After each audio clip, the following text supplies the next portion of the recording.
행사가 준비되어 있습니다. 바이오 특화단지 유치 기원 행사로 퍼포먼스 기념을 촬영할 예정인데요. 내빈 기념 촬영이 끝난 후에 안내를 드리면 그 자리에서 촬영이 있을 예정이니 적극적인 참여를 부탁드립니다. 그럼 본격적으로 행사를 시작할 텐데요. 먼저 김관영 지사님을 모셔서 인사 말씀과 강사님 소개를 청해 듣도록 하겠습니다. 큰 박수 부탁드립니다.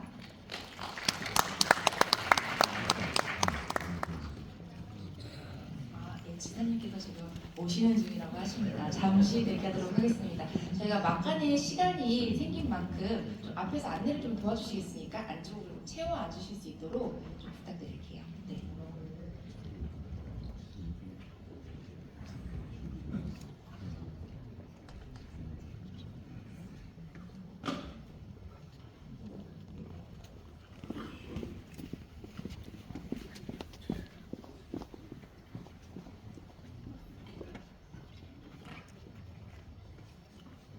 간발의 차이로 저희 지사님께서 도착을 하셨습니다. 그럼 이제야말로 큰 박수로 지사님을 앞으로 모셔보도록 하겠습니다.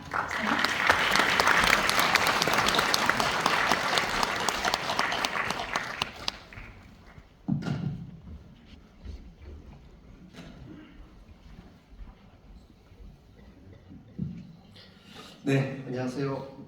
도지사입니다. 여러분들, 오늘 100년 포럼 같이 하게 돼서 두 번째 시간입니다. 우리가 지역의 미래 100년을 이끌 수 있는 그런 좋은 주제들로 전북연구원과 함께 또 우리 상공회의소와 함께 이렇게 하고 있는데, 우리 전북 주요 오피니언 리더들이 정말로 공부하는 그런 좋은 시간이 되었으면 좋겠습니다. 아침 일찍 나와주셔서 감사드립니다. 기후 위기가 그야말로 눈앞에 펼쳐지고 있는 현실입니다. 현실. 해양 생태계에도 마찬가지고 굉장히 큰 변화가 있는데, 오늘 그런 점에서 이 해양 생태계 문제를 우리나라의 가장 전문가분을 오늘 우리가 모시게 되었습니다. 우리 서울대학교 정혜진 교수님이신데, 정 교수님께서는 전국 해양학 교수 협의 회장을 지내시고, 또 과거에 우리 군산대학교에서도 근무를 좀 하신 적이 있어서 우리 전북에 대한 애정이 남다르실 것이라고 생각을 합니다. 오늘 제목이 기후 변화 및 탄소 시대의 해양 생태 바이오 산업을 어떻게 육성할 것인가에 대해서 말씀을 해주신다고 하는데, 우리가 이 부분을 특히 최근에 저희가 바이오 산업에 관해서 특화단지 유치를 위해서 노력을 하고 있는데, 특히 해양 생태 바이오 이 분야도 앞으로 미래에 상당히 유망한 분야이기 때문에 오늘 저희들에게 큰 가르침이 있을 것이라고 생각합니다. 우리 모두 다 같이 큰 박수로 맞이해 주십시오. 네.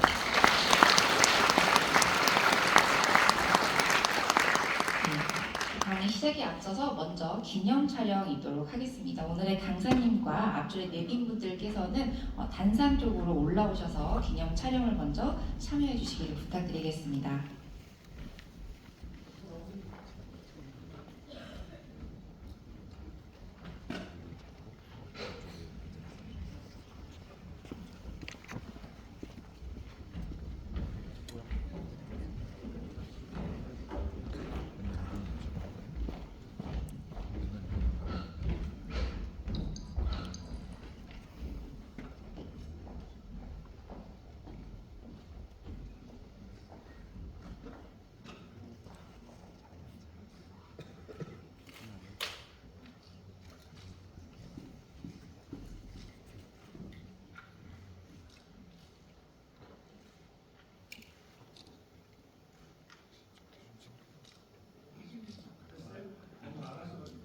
또 기사님께서 화이팅 하시겠습니다 이런 거 해주시지 않으신가요? 네.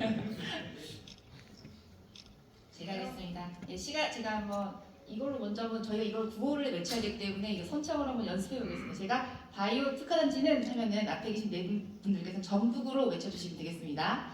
바이오 특화단지는 전북으로.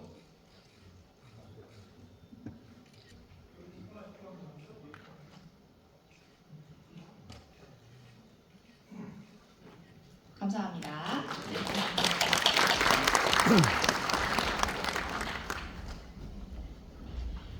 이어서 이 자중에 바이오 특화단지 유치 기원을 위한 기념 촬영이 있을 텐데요. 방금 저희가 연습을 해봤죠. 모든 참석자분들께서는 자리에서 기립해 주시기를 부탁드리겠습니다. 자리에서 일어나신 후에 양쪽에 계신 분들 좀 더 가운데 쪽으로 이동을 해주시면 좋겠고요. 저희가 구호를 함께 외칠 텐데 방금 연습한 것처럼 제가 바이오 특화단지는 하면 참석자분들은 전국으로 외치면서 응원물을 앞으로 들어주시면 되겠습니다. 응원물을 좋습니다. 앞으로 이렇게 들어주시면 되겠습니다.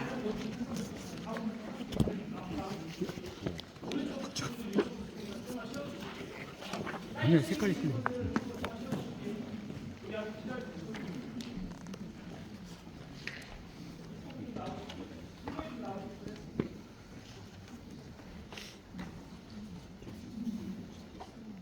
이 왼쪽은 다 나오시나요? 왼쪽 나오나요? 네네네. 앞으로 조금만 내려와 주세요.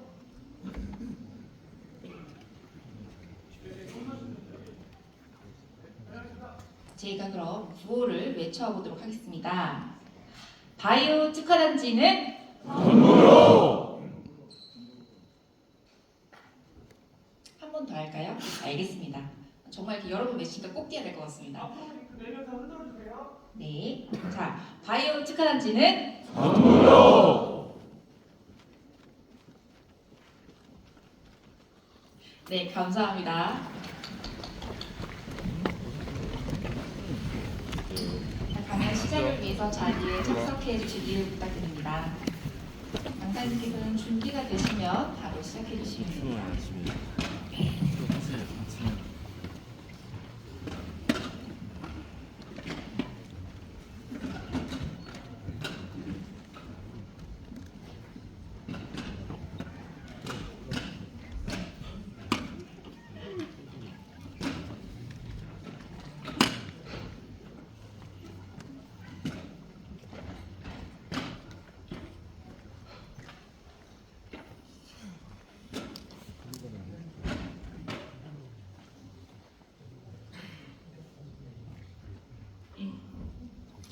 안녕하십니까. 서울대학교 지구환경과학부의 정혜진 교수입니다.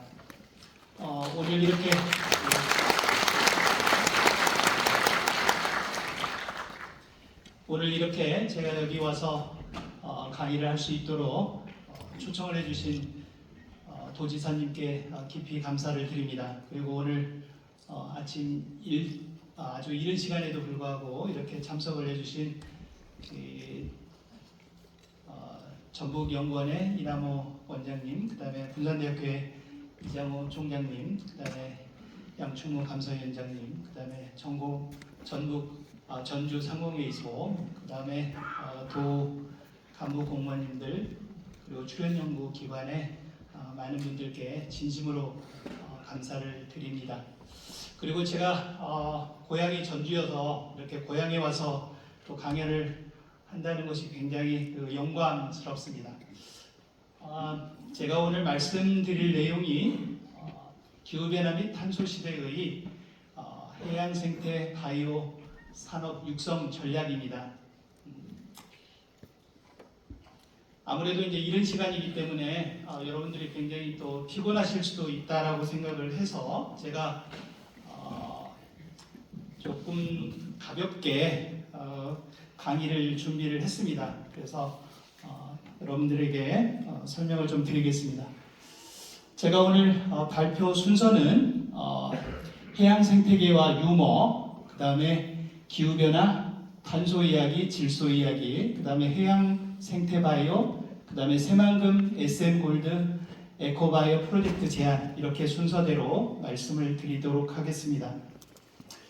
제가 평소에 가장 관심을 갖고 있는 분야는 두 가지입니다. 해양 생태계와 유머입니다. 그래서 제가 이제 제 홈페이지에 보시면 저 아래쪽에 2주의 수업 유머라고 해서 유머를 만들어 가지고 2007년부터 지금까지 한 3,000 몇 개 정도 창작을 해서 유머를 올려놓으면 우리 학생들이 제가 일요일날 보통 이제 아침 7시부터 9시까지 만들어 갖고 올려주면 학생들이 이제 과방에 와가지고 유머를 얼마큼 이해했는지 자기들끼리 그거를 논의를 할 정도입니다. 그리고 이제 시즈라고 하는 저희 학부의 뉴스레터에 정 교수님의 2주의 수업 유머 섹션이 있습니다. 자, 그럼 왜 제가 이렇게 유머를 만들었냐? 바다 빛은 안 보이기 때문에 학생들이 이거를 이해하기가 굉장히 어렵습니다. 그래서 이거를 이해를 하기 위해서 사실은 유머를 계속 만들어 왔습니다. 그래서 2010년에는 서울대학교 출판문화원에서 유머집 동해 오징어 다 말려도 이 사람 유머는 못 말려 이거를 이제 출판을 해줬는데 이거는 이제 비매품입니다. 자, 그래서 1번이 뭐냐면 해양수산부 장관이 되려면 초등학교 1학년 때부터 4학년까지 제일 잘해야 되는 과목이 무엇일까요? 이게 이제 유머집의 1번에 있습니다. 자, 해양수산부 장관이 되려면 제일 잘해야 될 과목, 이건 만점을 맞아야 됩니다. 바로 받아쓰기입니다. 그래서 초등학교 1학년 때 받아쓰기인데 제가 기억으로는 받아쓰기 만점을 맞은 적이 없어서 아직 해수부 장관의 꿈을 접고 있습니다. 그 다음에 이제 무명의 송혜교와 플랑톤의 공통점이 뭐냐? 이게 2번 항목이 이제 이겁니다. 떠야 산답니다. 그럼 왜 떠야 사느냐? 바로 바다는 육상하고 다르게 햇빛이 있으면 이게 이제 몇 미터만 내려가더라도 햇빛이 없어져서 광합성을 못하게 됩니다. 그렇기 때문에 플랑톤들은 식물 플랑톤들은 떠야만이 살 수가 있기 때문에 무명의 배우와 플랑톤은 떠야 산다. 이렇게 이제 유머를 만들어 놨습니다. 자, 그런데 제가 이제 이 유머집을 편찬을 해가지고 우리 자연대 240명의 교수님들한테 이제 보내드렸더니 한 반절 교수님들은 좋아하시고 또 원로 교수님들은 서울대 교수가 이렇게 교과서는 안 쓰고 유머집을 내도 돼 이렇게 해가지고 제가 또 유머집 이어서 2022년에 이 해양생태학 책을 교과서를 썼습니다. 근데 이제 이 교과서를 썼을 때 여러분들이 들으시기에 해양생태학 하면 너무 머리가 아프고 무슨 말인지 잘 모르고 그러기 때문에 굳이 이제 그 앞에다가 아주 자그마하게 재미있는을 붙여서 이렇게 했더니 많은 분들이 이게 교양서적인 줄 알고 많이 사주시고 교과서를 그래서 많이 읽어주셔가지고 한 몇 달 만에 지금 한 2년 조금 안 됐는데 3세까지 지금 이걸 찍어서 그래서 지금 해양 생태학에 대해서 이렇게 교과서를 썼습니다. 자, 그러면 해양 생태계와 유머의 공통점이 무엇일까요? 이게 이제 바로 그 책의 1장 1절에 나오는 이게 바로 이겁니다. 해양 생태계와 유머의 공통점이 뭔가? 자, 유머라고 해양 생태계는 우리가 이제 바다니까 해수죠, 물이죠, 그렇죠? 네. 유머는 이 어원이 바로 바디 플루이드입니다. 몸 안에 있는 물이라는 뜻입니다. 그럼 우리가 물이 몸 안에 있는 것은 바로 피하고 땀하고 눈물이죠. 그래서 아마도 처음 유머라고 하는 거를 만들었을 때 의미는 인간이 살아가는데 가장 필요한 게 유머다. 이렇게 이제 생각을 해서 어원이 그렇게 된 거라고 생각을 하고 있습니다. 그래서 우리가 이제 유머라고 하지만 원래는 이제 휴머가 되는 거고요. 그리고 휴미디티라고 하는 말이 습도라는 말인데 대기 중에 얼마큼 물이 있느냐 그것을 이제 말하는 겁니다. 그래서 요즘에 이제 잘 나가는 우리 BTS가 원래 피땀 눈물이라는 그 노래가 있죠. 그래서 남미나 이런 데서는 자기네들 인생을 살아가는데 가장 필요한 게 BTS다. 이렇게 이제 얘기를 하고 있습니다. 그래서 제가 이제 학생들한테 모든 과목의 첫 시간에 이 그래프를 그려줍니다. 웃음 반응과 IQ의 상관관계. 그래서 만약에 제가 유머를 했는데 여러분들이 1초 만에 웃으시면 IQ가 180이시고요. 그리고 6초 정도 되면 80이기 때문에 근데 미리 웃으셔도 됩니다. 네, 그래서 이거를 해주면서 학생들한테 웬만하면 내가 유머 한두 개 했을 때 웃어주라. 그렇지 않으면 내가 10개까지 해야 되니까 그렇게 이제 강제적으로 웃음을 학생들한테 선사하고 있고, 그리고 박사를 받으면 반드시 유머를 만들도록 합니다. 그래서 유머를 만들어야만이 성공할 수가 있다 이렇게 생각을 하고, 저는 항상 여러분들에게도 말씀을 드리고 싶은 거는 정말로 재미없다고 남들이 반응하더라도 꿋꿋하게 유머를 만드시는 게 좋을 것 같습니다. 그러면 유머의 예를 하나 다시 들겠습니다. 세종대왕께서 1446년에 서울시 서초구 반포동에서 한글 1.0을 반포하셨습니다. 그런데 이제 지금 전 세계가 한글 9.0을 쓰고 있죠. 자, 한글 9.0은 뭐라고 할까요? 시간이 없어서 그냥 말씀을 드리겠습니다. 구글이라고 해요. 그래서 한글, 두글, 세글, 네글 해가지고 구글이라고 해서 우리가 자, 그러면 이제 지금까지 이제 뭐 유머에 관련되어 있는 거고 생태계에 대해서 말씀을 드리겠습니다. 여러분들이 아마 생태계라고 하는 것은 굉장히 많이 들어보셨을 것입니다. 그래서 뭐 미디어 생태계, 애플 생태계, 뭐 음악 생태계, 굉장히 많은 생태계를 하는데, 도대체 이게 정말 생태계라는 게 무엇이냐? 교과서적인 의미로 보면은 되게 어려운 단어를 쓰고 있습니다. 1935년에 텐슬리라는 사람이 이코시스템이라는 것을 처음 썼어요. 육상에 있는 식물을 얘기하면서, 자, 이 생태계라고 하는 게 지금 제일 많이 쓰는 것은 모든 생물과 그들과 상호작용을 하는 물리적인 환경의 통합체. 너무 어렵죠.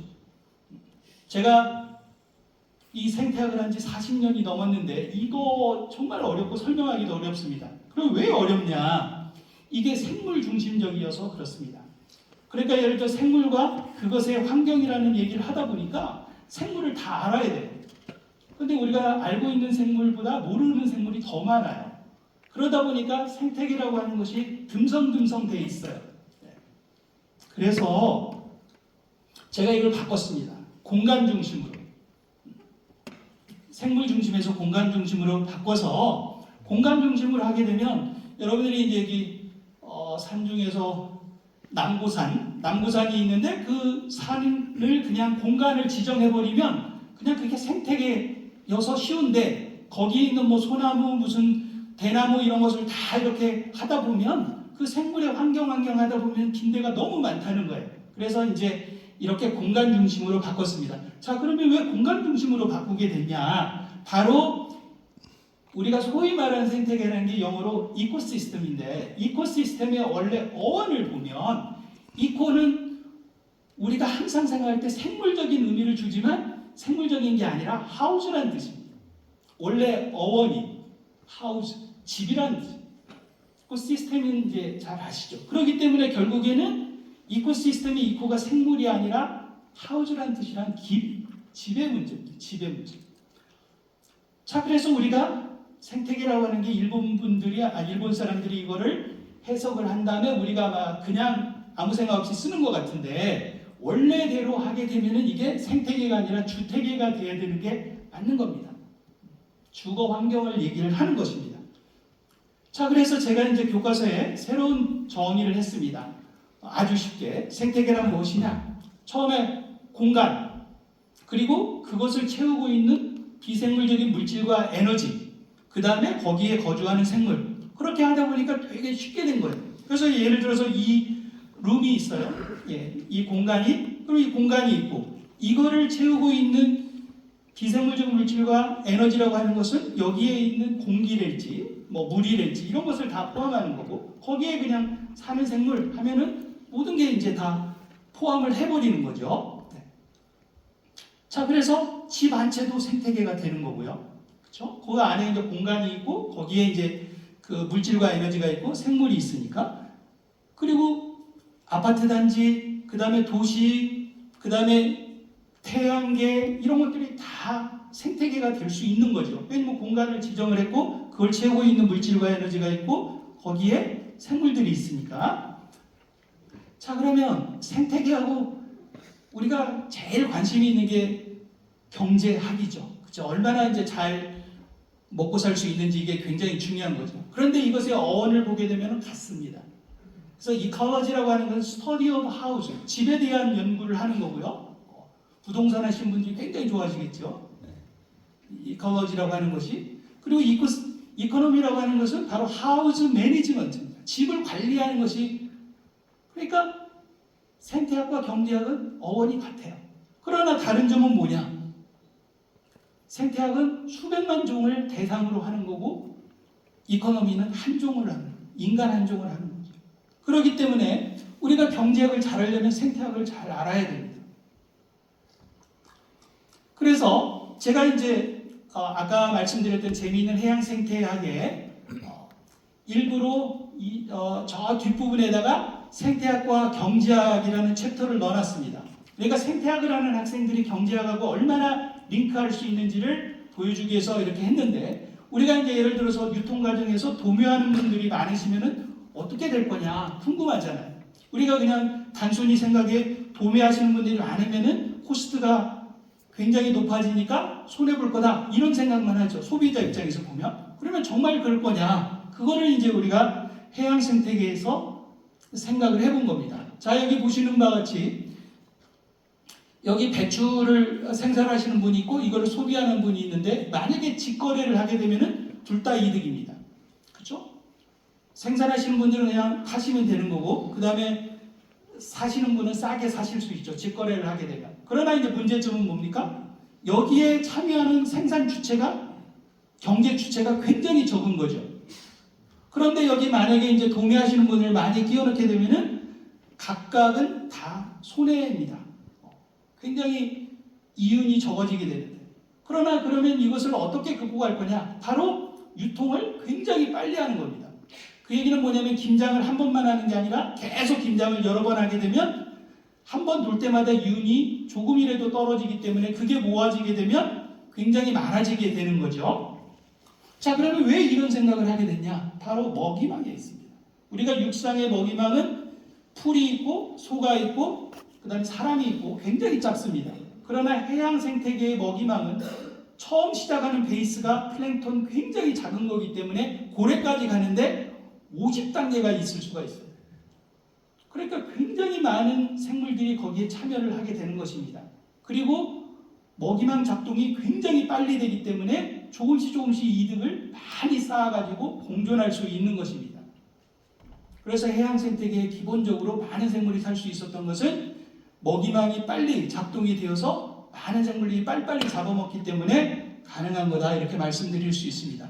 그리고 이제 또 하나는 이제 제가 이것은 굉장히 오랫동안 이제 생각을 해봤는데, 이제 갑과 을의, 우리가 많은 갑과 을의 얘기를 하고 있습니다. 그런데 생태계에서는 여기 보시는 바와 같이 어떤 대상 생물이 있으면 포식자가 있고 그것에 또 포식자가 있고 또 그것에 포식자가 있으면 이게 사실은 뱅글뱅글 도는 구조로 되어 있습니다. 그렇기 때문에 영원한 갑도 영원한 을도 없는 거죠. 계속 그렇게 이제 되는 거죠. 그래서 학생들한테 제가 여기를 나로 생각을 하고, 집에서 나의 포식자는 누구냐? 엄마. 그 다음에 엄마의 포식자는 아빠. 아빠의 포식자는 할머니. 할머니의 포식자는 손자죠.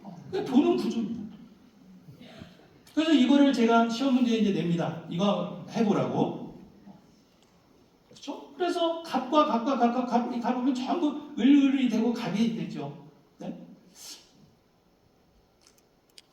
자, 그러면 우리가 생태계라고 하는 것은 무엇을 연구하느냐? 우리가 이제 학문적으로는 생태계의 구조가 어떻게 되냐, 기능이 어떻게 되냐, 어떻게 변하냐, 그 다음에 어떻게 이용할 거냐, 이것을 이제 연구를 우리가 하게 됩니다. 자, 그럼 요즘에 가장 지구 생태계에서 심각한 환경 문제가 뭐냐? 바로 이제 온난화입니다.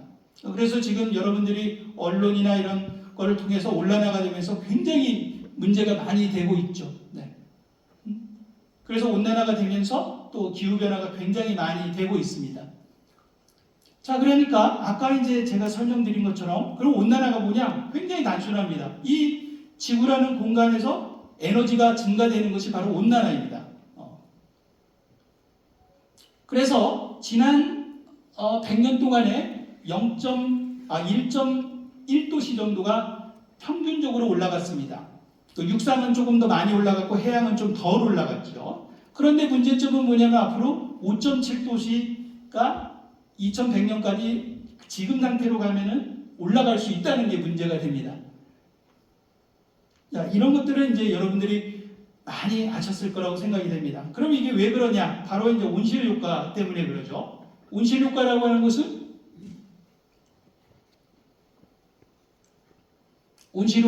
것은 일단 처음에 이제 빛들이 이제 다 유리 안으로 들어오게 되는데 이게 이제 바닥에 부딪히게 되면 에너지가 금방 없어지기 때문에 다시 이제 이것이 올라갈 때는 유리를 뚫고 못 올라갑니다. 그렇기 때문에 이제 거기에 에너지가 이제 갇히게 되는 거죠. 그러면 지구에서 이거 역할을 하는 유리 역할을 하는 게 뭐냐? 그것이 바로 이제 온실가스예요. 이게 이제 바로 유리 역할을 하는 것입니다. 유리 역할을 하는 것들이 수증기, 그다음에 이산화탄소, 메탄, 질소화합물, 오존, 그다음 프레온 이런 것들이 이제 바로 유리 역할을 하는 것입니다. 자, 그런데 여기서 재미있는 것은 뭐냐면 우리가 이제 대기를 구성하고 있는 78%가 질소이고 21%가 산소인데 얘네들은 온실가스가 아니에요. 그러나 이산화탄소는 0.03%밖에 안 되는데 걔네는 온실가스예요. 그럼 왜 질소가 그렇게 많고 산소가 그렇게 많은데 걔네들은 온실가스가 아니냐? 그렇죠? 바로 질소하고 산소는 원자가 두 개가 붙어갖고 이게 흔들림이 없이 굉장히 밸런스가 잘 맞아 있기 때문에 에너지를 전혀 흡수를 못하는 겁니다. 에너지를 흡수를 해야 온난을 만드는데, 자, 그러면 온실가스는 뭐냐? 이게 균형이 안 맞는 거예요. 균형이 안 맞기 때문에 자꾸 흔들면 흔들리고 그러면서 에너지를 흡수하는 것입니다. 그래서 여러분들이 이거 보시면은 어떤 구조가 밸런스가 안 맞을 것인지를 여러분들이 상상해 주십시오. 그 안 맞을수록 잘 흔들릴수록 흡수를 많이 하는 것입니다. 그래서 보시면 이산화탄소 대비 메탄가스는 40배, 그 다음에 뭐 질소화합은 220배. 그런데 이제 우리가 만든 프레온 가스나 이런 것들은 42,000배예요. 이 흔들림이 굉장히 심하기 때문에. 그렇기 때문에 얘네들이 이제 에너지를 흡수를 하는 거죠. 자, 그런데 왜 이산화탄소가 문제냐? 양이 많아서 그렇습니다. 양이 많기 때문에 이산화탄소가 문제가 되는 것입니다. 온난화 효과는 굉장히 적은데 양이 많아요. 자, 그래서 여러분들이 아마 이것을 보셨을 거라고 생각이 되는데 하와이에서 잰 이산화탄소 대기의 농도를 보게 되면 저렇게 이제 계속 지금 증가를 하고 있는데 이것을 이제 처음 재신 분이 바로 이분입니다. 찰스 데이비드 킬링 교수님이신데 이분이 이제 그 UC 샌디에고의 스크립스 해양연구소 교수 하셨는데 제가 1학년 때 이분한테 배웠습니다. 이 분이 2005년에 이제 자전거 사고로 돌아가셨어요. 근데 안 돌아가셨으면 지금 노벨상을 타셨을 겁니다. 굉장하신 분이죠. 네.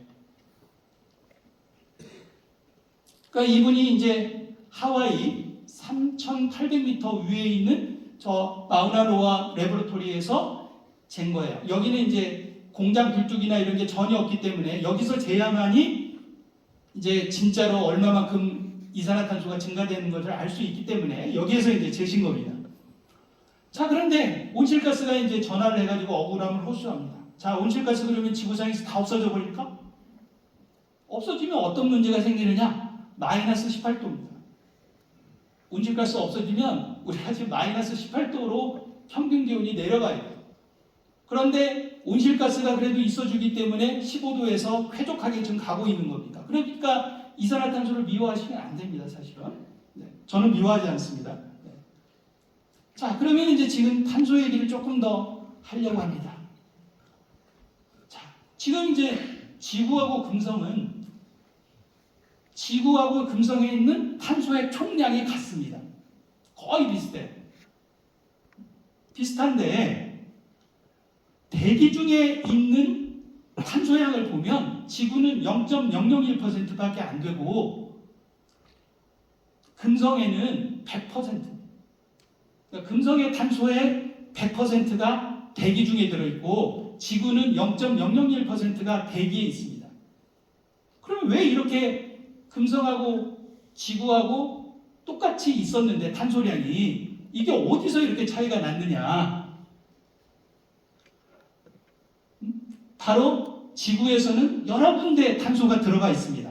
여기 보시는 바와 같이 육상식물, 토양, 석탄석유, 석회석, 해양생물, 해수, 여기 대기 이렇게 이제 많은 데 들어가 있고 금성은 그냥 대기에만 들어있어서 금성은 90기압입니다. 90기압. 지구 대기의 90배나 되는 무거운 형태로 되어 있습니다. 금성은. 그럼 이제 여기서 우리가 어디에 많이 들어있냐? 바로 석회석에 제일 많이 들어있습니다. 지구에 있는 탄소의 99.8%가 석회석에 들어있습니다. 그 대기에 있는 것은 0.001%밖에 안 돼요. 자, 그러면 이 석회석은 어디에서 왔냐? 누가 만들었냐? 바로 식물 플랑크톤하고 조개나 산호나 이런 것들이 지금 만들어서 오랫동안 막 축적을 땅 밑에 해준 거예요. 그래서 지금 금성의 대기는 100% 탄소가 거기 들어있어서 기온이 얼마냐면 470도입니다. 470도. 근데 우리가 이렇게 쾌적하게 할 수 있는 것은 그래서 누구 덕분이죠? 조개, 산호, 플랑크톤 덕분입니다. 걔네들이 계속 쌓아준 거예요.